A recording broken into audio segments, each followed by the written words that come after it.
दोस्तों नमस्कार। अपराध और रोमांच भरी कहानी की दुनिया में आपके स्वागत है। आशा आप सभी अपने परिवार के साथ सुखी और स्वस्थ होंगे।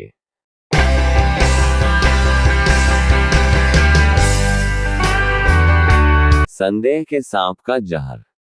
परमिंदर कौर जालंधर के पृथ्वीनगर के मकान नंबर NA 28 में रहती थी। उसके पति इकबाल सिंह दुबई के बहरीन में रहते थे। वहां वह किसी विदेशी कंपनी में नौकरी करते थे।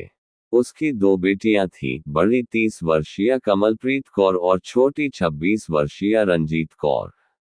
बड़ी बेटी कमलप्रीत कौर की शादी उसने सन 2001 में न्यूबल देवंगा के मकान नंबर 197 में रहने वाले सुरजीत सिंह के सबसे छोटे बेटे गुरमीत सिंह के साथ कर दी थी।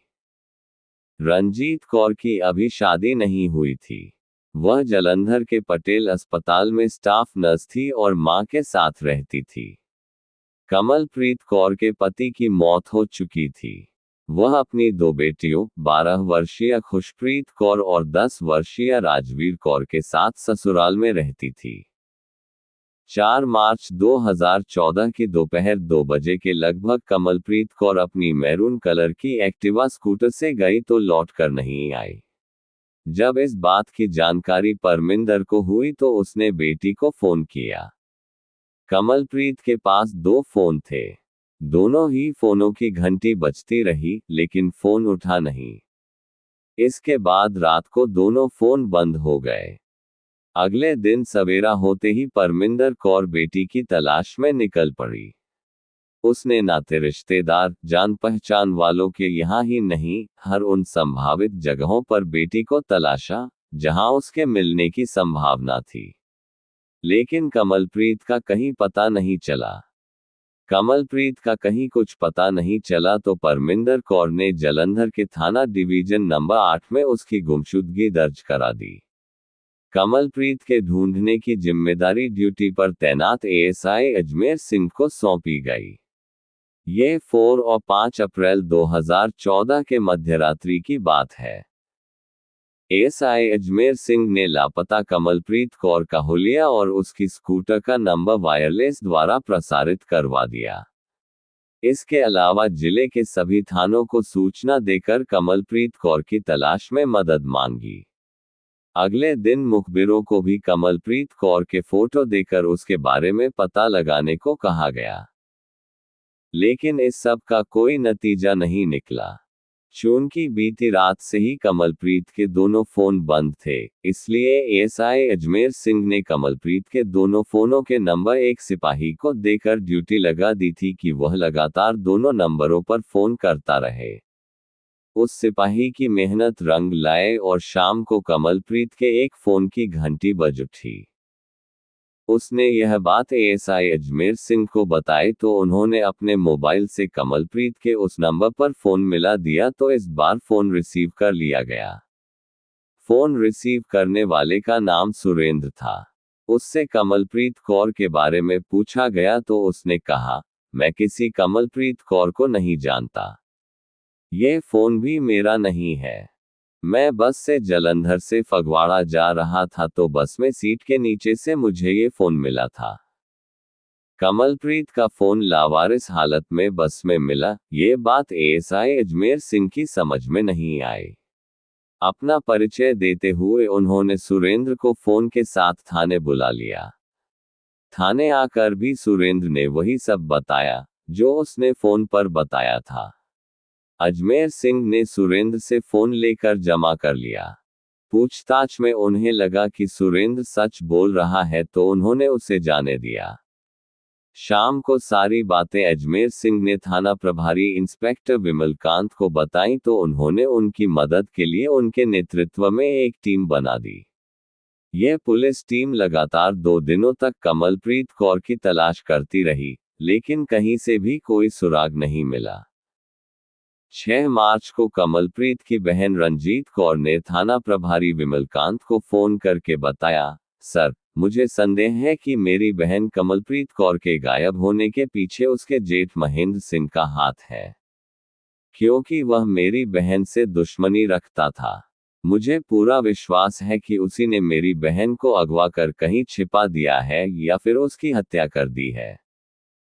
इसके बाद थाना प्रभारी ने रंजीत कौर को थाने बुलाकर उससे एक तहरीर लेकर कमलप्रीत कौर के अपहरण का मुकदमा उसके जेठ महेंद्र सिंह के खिलाफ दर्ज करा दिया।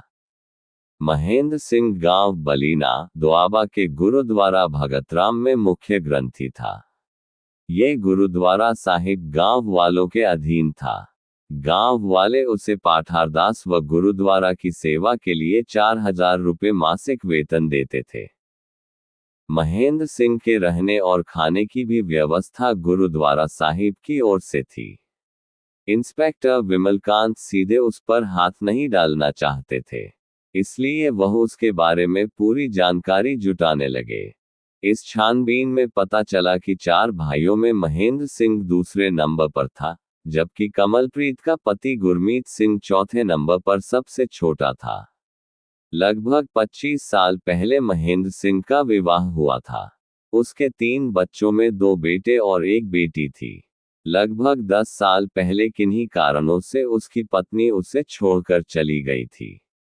अब तक उसके बड़े बेटे और बेटी की शादी हो चुकी थी। शादी के बाद उसका बेटा उससे अलग रहने लगा था। इस समय सिर्फ छोटा बेटा 14 वर्षीय गगनदीप सिंह ही उसके साथ रहता था। थाना प्रभारी विमलकांत ने कमलप्रीत कौर की दोनों बेटियों खुशप्रीत कौर और राजवीर कौर से भी पूछताछ की थी।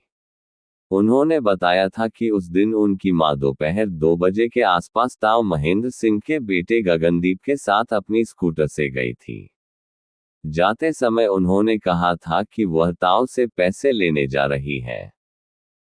थाना प्रभारी विमलकांत ने गगनदीप को बुलाकर कमलप्रीत के बारे में पूछा तो उसने बताया, चाची मेरे साथ आए जरूर थी, लेकिन पठानकोट रोड पर फ्लाईओवर पर उन्होंने मुझसे कहा था कि तुम चलो, मैं थोड़ी देर में आ रही हूँ।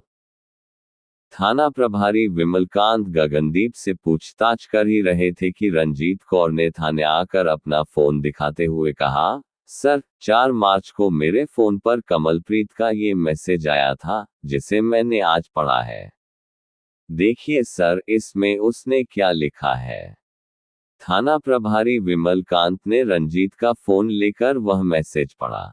वह 4 मार्च को 1:20 पर आया था। मैसेज था, मैं अपने जेठ के साथ जा रही हूँ।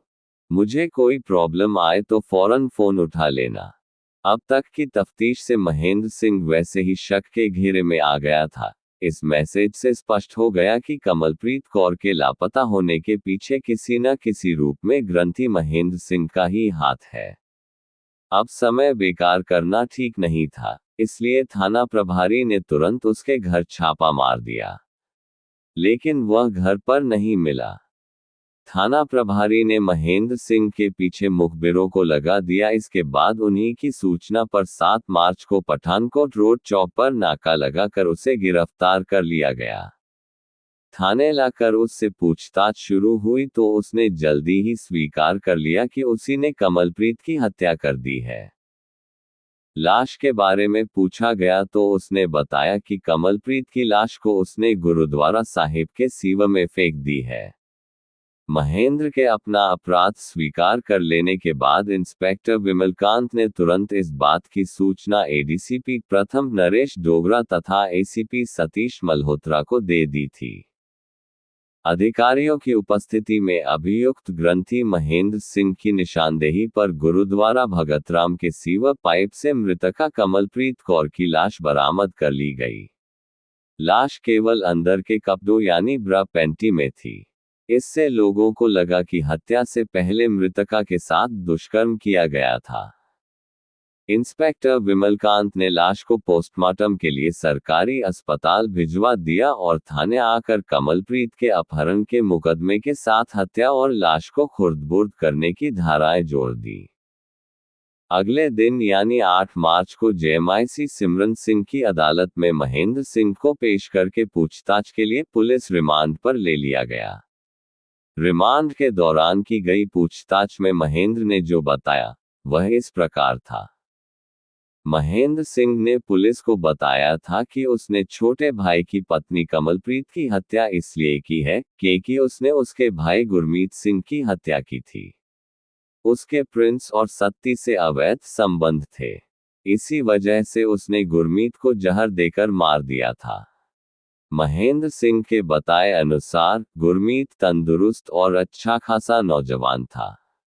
उसे कोई बीमारी भी नहीं थी, इसलिए जिस दिन वह मरा था उसी दिन उसे शक हो गया था कि उसके भाई गुरमीत की मौत स्वाभाविक नहीं थी। उसे साजिश रचकर मारा गया था। इसके बाद वह पता लगाने लगा। तब उसे पता चला कि गुरमीत की पत्नी कमलप्रीत के प्रिंस और सत्ती से अवैध संबंध थे।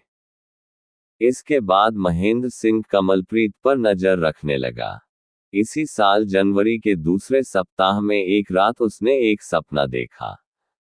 सपने में गुरमीत ने आकर उससे कहा था कि उसे जहर देकर मारा गया था। ये काम कमलप्रीत ने अपने हाथों से किया था। बस इसी के बाद से अपने भाई की मौत का बदला लेने के लिए महेंद्र मौके की तलाश में लग गया था। वह प्रिंस, सत्ती और कमलप्रीत की हत्या करके अपने भाई की मौत का बदला लेना चाहता था। लेकिन तीन हत्याएं करना उसके वश की बात नहीं थी। कमलप्रीत के मृतक पति गुरमीत सिंह की लामा पिन चौक के पास राजा भानगड़ा ग्रुप के नाम से भानगड़ा पार्टी थी। वह शादी ब्याह एवं अन्य अवसरों पर गाना व भानगड़ा करता था। उसका ये काम बहुत बढ़िया चल रहा था। अपने इस काम से उसने खूब पैसा कमाया, जिसे उसने ब्याज पर उठा दिया था। 23 अक्टूबर को ज्यादा शराब पीने की वजह से उसकी मौत हो गई थी। उसने जो पैसा उठा रखा था, उसकी मौत के बाद तमाम लोगों ने वापस नहीं किया था। गुरमीत का पैसा बहुत लोगों ने दबा रखा है, यह महेंद्र सिंह को पता था। कमलप्रीत की हत्या करने से कुछ दिनों पहले उसने कमलप्रीत को फोन किया कि गुरमीत ने बुलारा गांव के एक आदमी को 1.5 लाख रुपए दे रखे थे। वह आदमी 3 किश्तों में वे रुपए लौटाना चाहता है। कमलप्रीत जेठ की बात पर विश्वास करके उस आदमी से मिलने को तैयार हो गई। तब महेंद्र ने रुपए दिलवाने के एवज में उससे 3,000 रुपए कमीशन के तौर पर मांगे। कमलप्रीत ने उसकी यह शर्त स्वीकार कर ली। इसके बाद महेंद्र ने बातचीत करने के लिए उसे गुरुद्वारा के अपने कमरे पर बुलाया। उस दिन बातचीत करके कमलप्रीत घर लौट गई। 4 मार्च 2014 को सुबह महेंद्र ने कमलप्रीत को फोन करके अपने कमरे पर बुलाया। कमलप्रीत ने अकेली आने में असमर्थता व्यक्त की तो उसने अपने बेटे गगनदीप को भेज दिया। कमलप्रीत गगनदीप के साथ किशनपुरा उसकी बताई जगह पर एक्टिवा स्कूटर से पहुंची। ग्रंथी महेंद्र सिंह वहां पहले से ही मौजूद था। वह उसे अपने साथ अपने कमरे पर ले गया। वहां कमरे में बंद करके महेंद्र उससे अपने भाई गुरमीत की मौत के बारे में पूछने लगा। सपने की बात बताकर उसने कहा कि उसी ने अपने अवैध संबंधों की वजह से गुरमीत को जहर देकर मारा था। कमलप्रीत ने रोते हुए कहा, ये सब झूठ है। न तो मेरा किसी से अवैध संबंध है और न मैंने तुम्हारे भाई की हत्या की है। जरा सोचो, मैं अपने पति की हत्या करके स्वयं को क्यों विधवा बनाऊंगी? एक विधवा की जिंदगी क्या होती है, यह मुझसे ज्यादा और कौन जान सकता है। जिस प्रिंस और सत्ती पर तुम आरोप लगा रहे हो, वह मुझे अपनी बहन मानते हैं। कमलप्रीत के रोने को महेंद्र सिंह ने ढोंग समझा।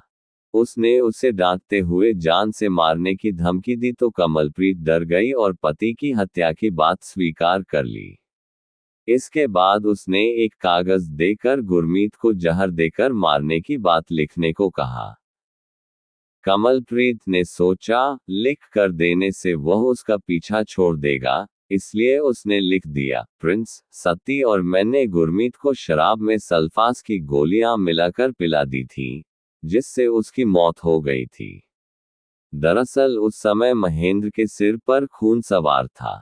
उसकी आंखों में हैवानियत नाचती देख कमलप्रीत डर गई थी और उसने वह सब लिख दिया था जो वह चाहता था। कमलप्रीत द्वारा लिखी बात पढ़कर महेंद्र की आंखों में खून उतर आया। उसने बेड पर बैठी कमलप्रीत का गला पकड़ा और पूरी ताकत से दबा दिया। कमलप्रीत बेड पर गिर पड़ी।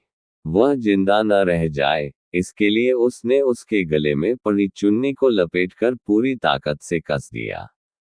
इसके बाद लाश को वहीं कमरे में बंद करके उसके दोनों फोन लेकर वह रामा मंडी, जालंधर अमृतसर रोड पर गया और लुधियाना जाने वाली बस की सीट के नीचे रखकर वापस आ गया।